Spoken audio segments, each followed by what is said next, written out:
मित्रों, कल मैंने आपको आहोर की नगर परिषद की भूमि, नगर पालिका की भूमि खसरा संख्या 1008 1009 के बारे में, वो कैसी नगर पालिका की भूमि उन भूमाफियाओं के पास गई।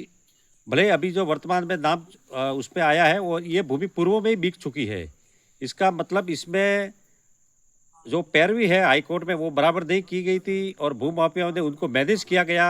इसमें ईओ के जो नगर पालिका के ईओ है, वो भी संदेह के घेरे में है। और अपने जो अभी वहाँ का जो नगर पालिका का अध्यक्ष का चार्ज है, वो भी आहोर एसडीएम के पास है।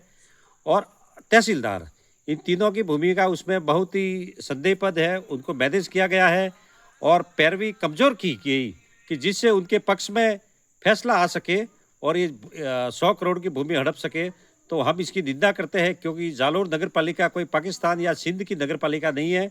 वो हमारे जनताओं की नगर पालिका है और जो आहोर में जो लोग रहते हैं उनके द्वारा चुनी हुई नगर पालिका है। तो उसकी चिंता करना हर नागरिक का कर्तव्य है। उसके उपरांत भी उसमें कमजोर पैरवी और कैसे अधिकारी मैनेज हुए और विधायक की कैसी छुपी है। विधायक साहब इसके बारे में चुप है, अभी तक कोई बयान नहीं आया है। यदि विधायक साहब इसमें, आहोर के विधायक साहब इसमें इन्वॉल्व नहीं है, उनको बयान जारी करना चाहिए। उनकी सरकार है, वो चाहे तो इस पर रुकवा सकते हैं डबल बेंच में अपील करवा कर। लेकिन विधायक साहब भी संदेह के घेरे में है, क्योंकि इससे पूर्व जो तहसीलदार था उनके ऊपर भी दबाव इन्होंने बनाया था कि ये म्यूटेशन भरा जाए। फिर उन्होंने नहीं भरने के कारण उनको हटाकर जो इससे पूर्व बादराजूर तहसीलदार थे उनको जालोर में लाकर ये म्यूटेशन भरवाने का काम किया गया है। तो हम इसकी निंदा करते हैं। और विधायक का काम होता है कि सरकारी संपत्ति की रक्षा करना, जनता की संपत्ति की रक्षा करना, क्योंकि विधायक जो सत्ता पक्ष का है वो एक सरकार का भाग होता है। तो हम इसकी निंदा करते हैं और विधायक साहब से इस पे बयान जारी करने का हम निवेदन करते हैं और उस पर कार्रवाई करें और ये भूमाफियाओं के हाथों से ज़्यादा से बचाए। तो हम मानेंगे कि विधायक साहब की इसमें कोई भूमिका नहीं है।